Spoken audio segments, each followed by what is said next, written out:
Today, we're getting into something that changed everything for me. And honestly, I wish someone had told me this years ago. Recovery isn't about being strong, it's not about forcing yourself to change or pretending you've got it all under control. It's about surrender. And I don't mean giving up or being passive. I mean finally letting go of the things you've been carrying alone and placing them in the hands of someone who actually knows what to do with them. So if you're exhausted, frustrated, angry with yourself, or just tired of trying so hard all the time, this episode is going to feel like a breath of relief. You're not a failure. You're not broken. You're just human. And you weren't created to carry all of this alone. If you're tired of feeling isolated and emotionally drained and just want peace, confidence, and healing, you're in the right place. Hey, I'm Richelle, wife, mom, and your faith-filled recovery sister. I've walked through addiction and heartbreak, but found strength and stability through a relationship with Jesus.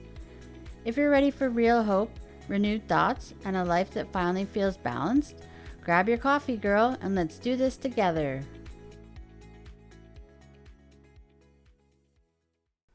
Hey friend, before we dive in, if you want a safe, supportive place to connect with other moms who get it, the ups, the setbacks, the healing, the rebuilding, come join our Facebook group, Faith and Healing for Single Moms in Recovery.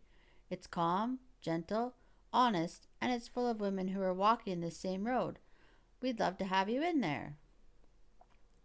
So, for so long, I honestly thought recovery was just simply willpower, about trying harder, being stronger, holding myself together even when everything felt like it was falling apart.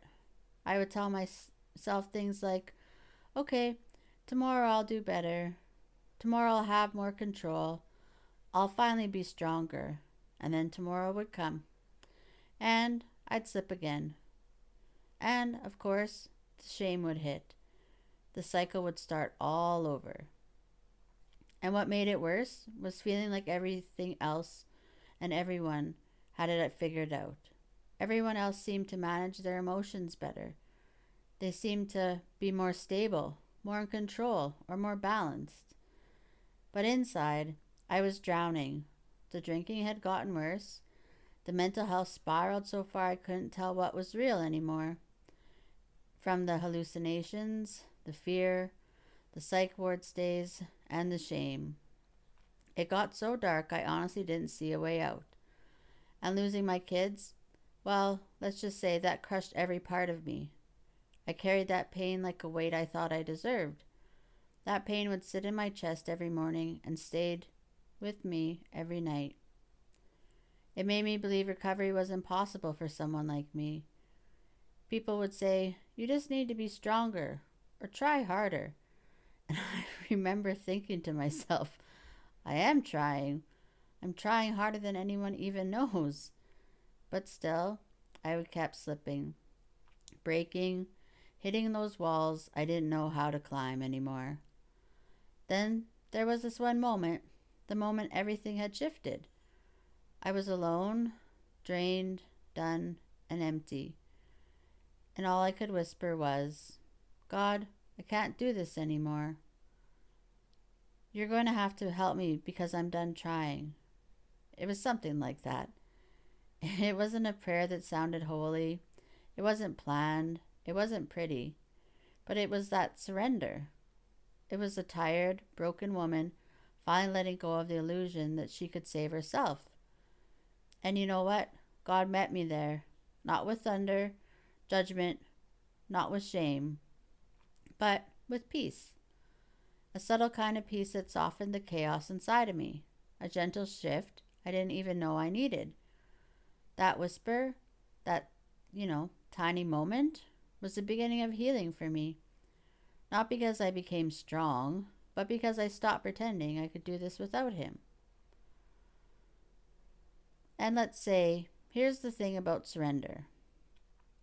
Most people think it means weakness, or quitting, or, letting life steamroll you. But real surrender, the kind that leads to healing, is the opposite. It's strength, honesty, and finally admitting you're human and you were never meant to carry this alone. Let me break this down in a real simple way. Firstly, willpower only works for a while. You can white-knuckle your way through a few days, you can toughen up for a moment, or you can push through for a little bit, but eventually, we all know, that strength runs out. Your emotions spill over, your mind gets tired, and your body, it just gets exhausted. And let's say when willpower runs out, we usually blame ourselves. But the truth is, it's not meant to carry you. Surrender is giving God the weight you've been holding and saying, "Can you take this? Because I'm simply tired." And the next one, surrender is simple, not dramatic. It doesn't look like falling on your knees with your hands in the air. Surrender is sitting in your car whispering, "God, help me." Waking up and saying, "I can't do it today without you." Breathing through a trigger and saying, "Jesus, take this." Admitting you're overwhelmed instead of pretending you're fine. Letting Him into the places you hide from everyone else. It's not about saying the right words. It's simply being honest. And then there's starting with one moment a day. Healing doesn't happen in huge leaps. It happens in tiny moments of surrender every single day. One moment in the morning, or one moment at night. One moment in the middle of a trigger, or when you're feeling overwhelmed, or one moment when you feel like quitting. Those moments add up. Those moments start rewriting your cope and how you cope. Those moments teach your heart that you don't have to fight alone. And the great thing is, you don't have to be perfect to surrender. You can surrender angry, confused, shaky, and especially after slipping and feeling like a mess. God doesn't want for the cleaned up version of you. No, that's far from it. He meets you in the middle of the chaos. And lastly, surrender doesn't fix everything overnight, but it changes the direction of your life. It doesn't erase the pain instantly. It doesn't fix every habit in a week. And it definitely doesn't make you magically whole again. But it shifts things. It shows the spiral. It softens the edges. And it brings peace into places you didn't think peace could reach. It changes the whole direction of your healing, one small moment at a time. So, here's what I want you to hear today. You're not failing because you're weak. You're tired because you've been carrying too much alone. You're overwhelmed because you've been trying to be doing this all on your own strength. And you don't have to live that way anymore. Surrender isn't giving up. It's giving God room to do what you can't do by yourself. And let me tell you, you deserve that kind of rest. You deserve the kind of healing and the peace that comes along with it. So, if you want support while you're walking this out, come join us in our Facebook group, Faith and Healing for Single Moms in Recovery. We're doing this journey together, not alone, not in shame, and not in silence. So, you're doing better than you think. You're growing even on your hard days. And for that, I'm proud of you for being here, listening, and choosing healing. So, until next week, we'll talk again. Bye. Hey Mama, I hope you enjoyed today's episode. If you did, would you take 30 seconds and share it with another single mom who could use a little hope and encouragement today?